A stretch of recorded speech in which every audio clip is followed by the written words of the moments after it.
Once a teacher asked a student, "What do you want to be when you grow up?" "Happy." They referred me to a psychiatrist. It felt like I was shoved into an institution. Oh, no, it's Monday again. Hooray, it's Friday. Or congratulations on the end of the week. My place in the fire truck is by the window, and specifically my duties include waving to the children. You didn't understand the question. No, you didn't understand the answer.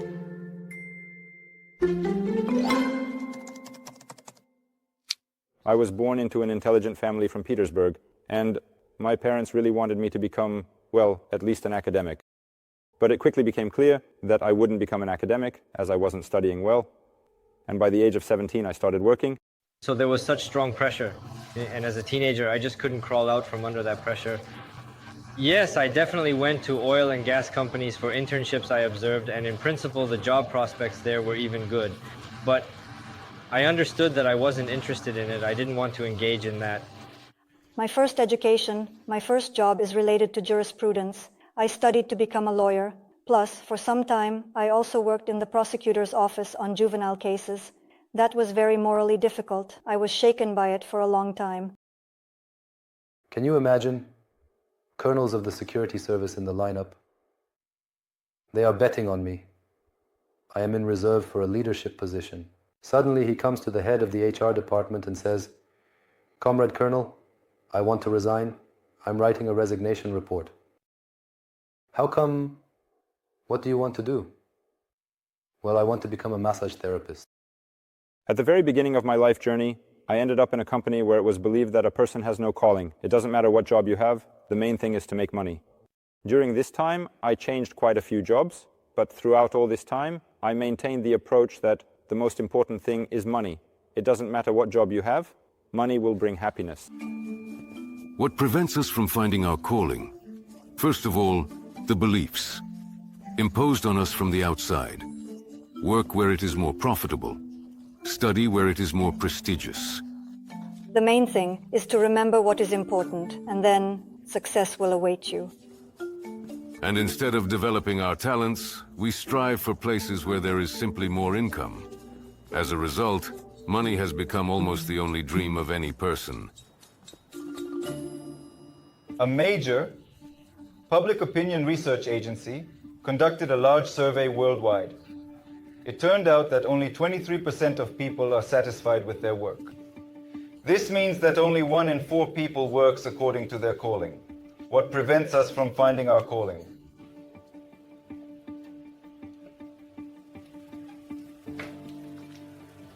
Firstly, we do not understand the importance of finding our calling. You know, there is school, college, work, everything goes its own way. Why change anything? Secondly, we forget who we are. We wear many masks, trying to please those around us. Over time, we no longer remember our true aspirations and goals. And third, these are the stereotypes imposed on us by society. Like, this job is more prestigious, it pays more, and so on. The only possible crime of the flower is to die without revealing itself. There was a guy in our school who just loved playing the guitar. He learned the most difficult parts in just a few days. He undoubtedly had talent, and he certainly wanted to become a musician. But his parents were categorically against it. They said, "You can't make a living with music." Instead of a music school, they sent their son to a banking college. As time went by, he studied and took various jobs, but he didn't stay long anywhere, feeling no satisfaction or desire to work there. Eventually, he started drinking alcohol. Over time, as his parents wanted, he gave up music. But along with it, he also gave up on his entire life. This is my case. I was kind of shoved into college, and I was just dragging along. I couldn't even drop out of there. I was burdened with so many things that I was just tied down. I needed to finish this college. Yes, I graduated, it's all done. But after that, I started doing something on my own. And I noticed that, for example, some employees in my environment really enjoy it. Their eyes light up, when they find something illegal in an apartment. But I never liked that. I did it and did it well because I took an oath, because I am a professional, but I did not derive any inner pleasure from it. I didn't understand why I was going to work, I wasn't good at the job I was doing, and I wasn't very interested in improving. This, of course, gave a sense of dissatisfaction. I went to work, as a rule, as if to torture. I only felt momentary satisfaction at work twice, when there was an advance and when there was a salary. When you are doing something that is not your calling, well, not your calling, you go to work without pleasure. Some things drain your energy, and sooner or later your calling will start knocking on your head. In my case, this knocking on the head was surgery, health problems, and a loss of energy and interest in life, I would even say. It is important to hear this signal, to hear how the Creator or the universe is knocking on you saying, I have other plans for you. When I worked as a lawyer, there were times when I thought, oh God, there's an hour left until the end of the workday, 20 minutes left until the workday ends. When will this workday end? Then Friday comes, and on Friday evening I think, oh God, relax, forget everything related to work, rest peacefully for 2 days. Often people become disillusioned because they try to engage in what has been imposed on them, which does not resonate with their soul. Imagine a person with the talent of an architect who has not built a single building, or a hockey player who has not scored a single goal, or a blacksmith who has not created a single item. We often see such examples in life. Typically, such people can be recognized by their phrases. Oh, no, it's Monday again. God, it's only Wednesday. Happy Friday. I have a classmates chat where we communicate regularly, and there, messages come in like, hooray, it's Friday, or congratulations on the end of the week. I think this is a sign of an unfulfilled calling. What will happen if one does not fulfill their calling? Firstly, this is disappointment. A person who has not realized themselves may fall into depression, alcohol, or other drugs. Secondly, it is mediocrity. A person will never become a master of anything.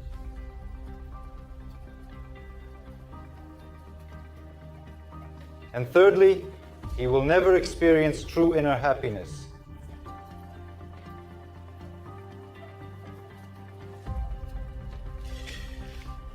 I had a college friend, his name was Valera.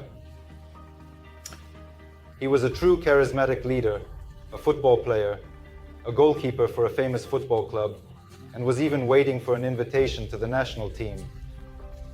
But one day, due to alcohol, he was unfortunately expelled from the club and quit football.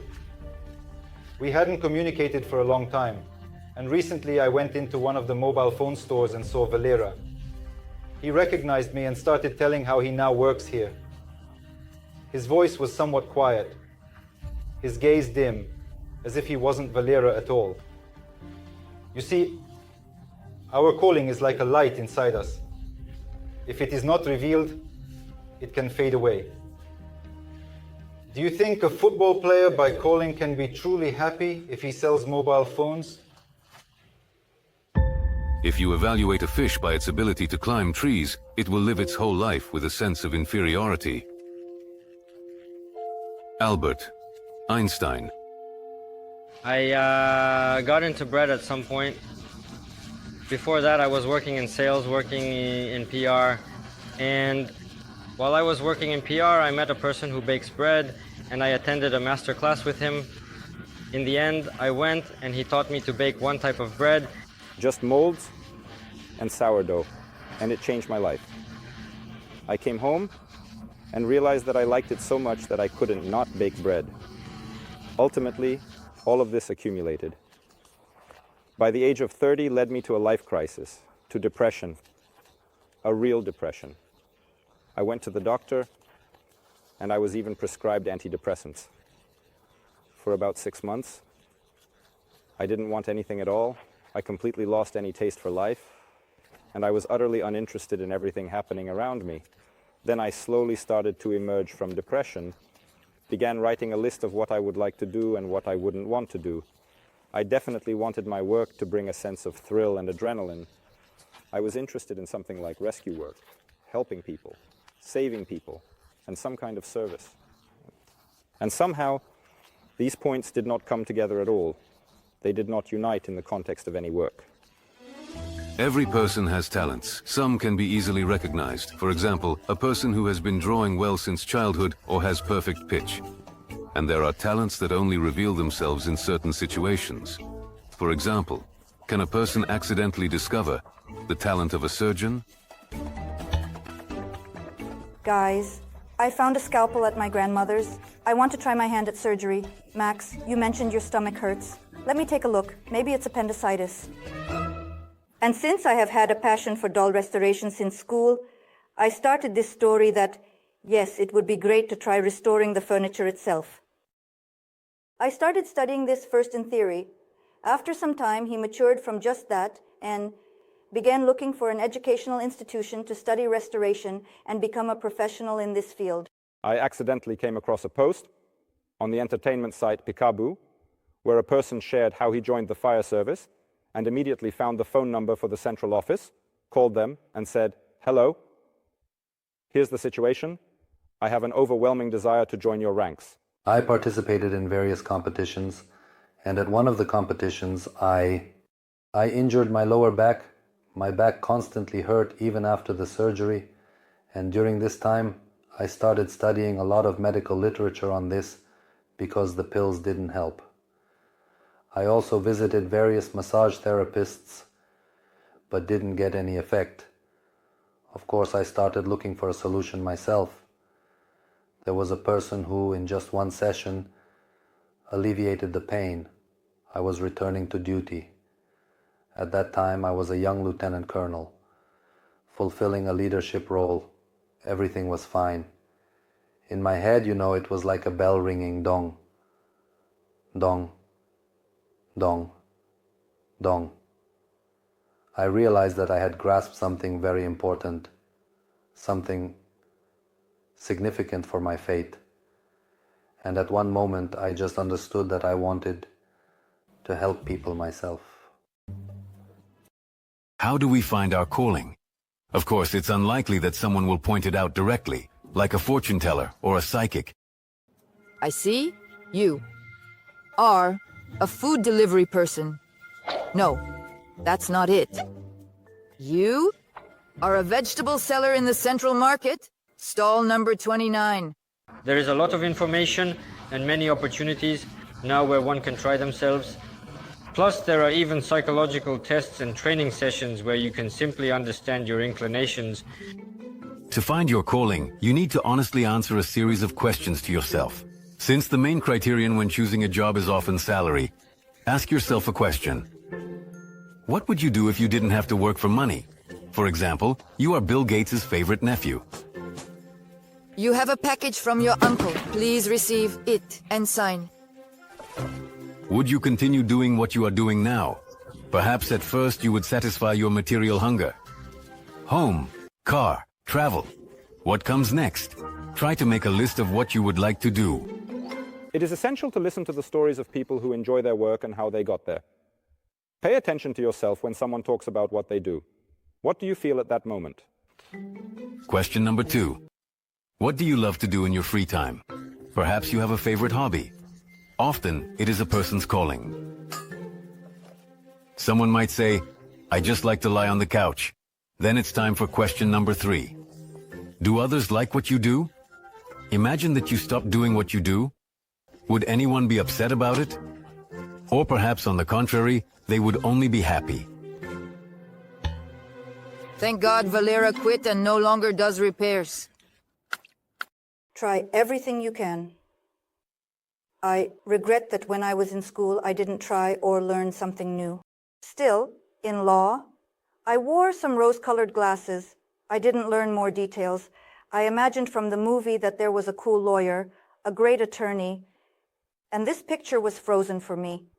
It would have been useful to talk to those who have been working in this profession for a long time, to understand some pitfalls, perhaps to ask for, let's say, a tour in the office to see how it all works from the inside.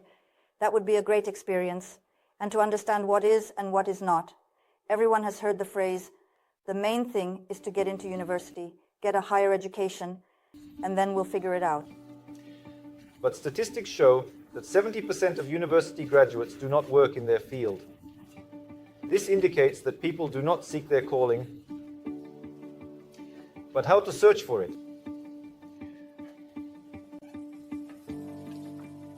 The first is self-analysis.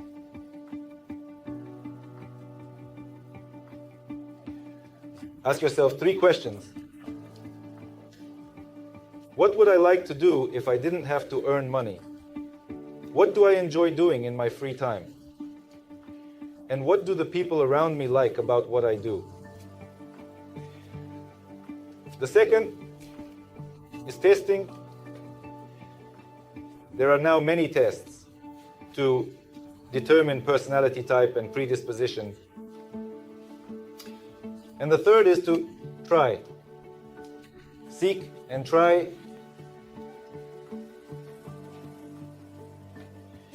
You have heard the phrase, knock and it will be open to you. So knock, attend various lectures, clubs, sections, workshops. Try different jobs, various activities. Knock on all doors, and one day the door to your calling will open for you. Success is 1 part talent and 9 parts hard work. There is one trap here.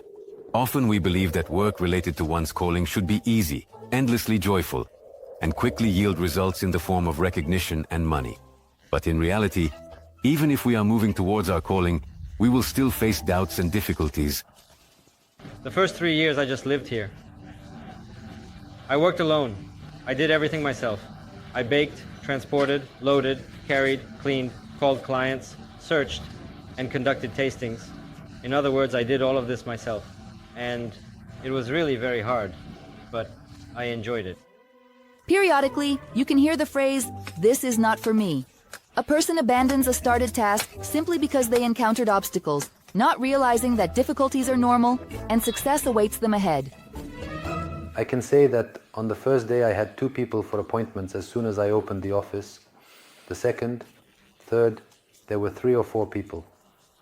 After a month, I had a full schedule. After 6 months, people from other regions started coming to me in ISIL. And if you are good at your job, then material wealth will definitely come to you as well. Absolutely, yes. I am convinced of this, and I see it around me, including in my own life as well. Difficulties will always be there, of course. When I was studying to be a restorer, I had 2 jobs at the same time. I worked as a lawyer remotely, and I worked as a restorer. And on weekends, I studied to be a restorer. It was both mentally and physically hard. I didn't get enough sleep. I was periodically in turmoil, even having sleepless nights just from exhaustion. In order to reveal your talent, it is essential to learn self-discipline, focus your attention on your goals, make efforts, and develop willpower. If this is not present, then you can stop searching for your calling. It won't help. There are many examples of very talented people who achieved nothing in life and could not realize their talent. No, actually, I will say this. Any work deserves a reward. If you work hard, you will definitely achieve results at some point. But many just give up halfway. Plus, there is a trend now where people want everything at once. A lot of money, and to do nothing.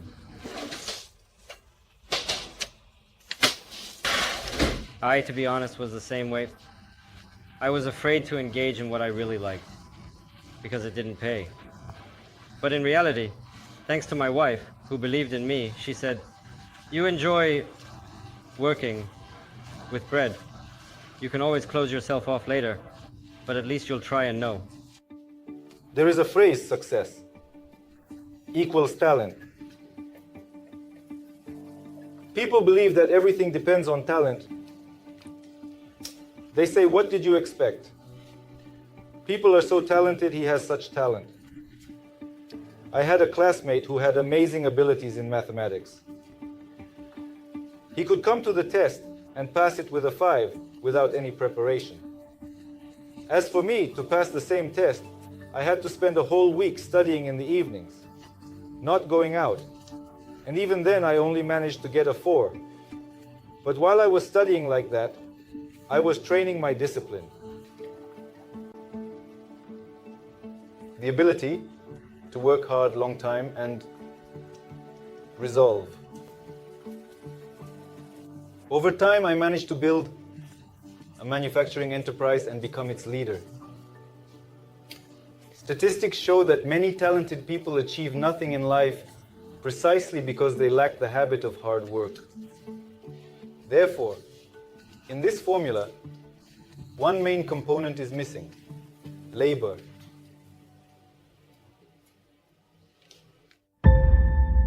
A person is made for happiness, just as a bird is made for flight. Prosper merime o, for me. The bakery became a place of self-realization. I was looking for not just a job, but a calling. That is, I wanted to find myself, my path, a place where I could, because I felt that I had potential, but I did not understand where to apply it. And I was on Mount Athos. I arrived there and talked to a monk, saying that I couldn't find myself, and I was feeling lost. He recommended I ask someone else, and that person would definitely open up to me. After I returned, I was already interested in bread, and events started to unfold that led me to the bakery. And the most important thing is that our calling is not about the amount of money we earn. And it's not about how many likes our videos or photos get. Our calling is about who we become. It's a journey of honing a complete personality. It is what we do by discarding everything unnecessary, chiseling out the true person from within ourselves. I believe people do not find their calling because of fear. They are afraid to change something. They are used to sitting in their swamp saying, "Oh no, I don't have time. Oh, I don't have money. Why would I drop everything now and try something new? Oh, what if it doesn't work out?" It is not necessary to achieve some huge results or think about some super accomplishments. These can be small and very simple tasks. We can work as anyone: a teacher in a rural school, a veterinarian, a pastry chef. But if our work shapes us as individuals, brings us joy, and makes the people around us happier, then that is our calling. This work provides a colossal amount, a colossal range of emotions. This work gives a sense of service, meaning it is truly a large group of people connected by common values. Why even search for a calling?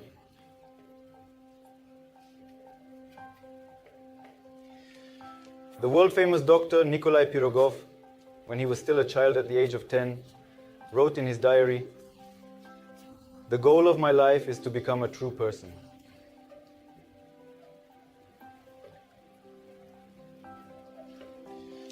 When he was 15, his sister fell seriously ill, and a doctor came to their house who managed to save her.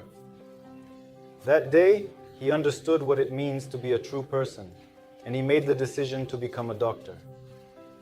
I would like everyone to think about how they can become a true person. What is my calling? After all, one can live their whole life and never answer this question for themselves, and week after week, just wait for Friday. It is such a service, that is, you serve with your talent. I have been given the talent to bake bread, right? And I serve with this talent, and each person has their own talent. Thus you serve. And you don't think about money. Money is just a pleasant, so to speak, reward for what you do.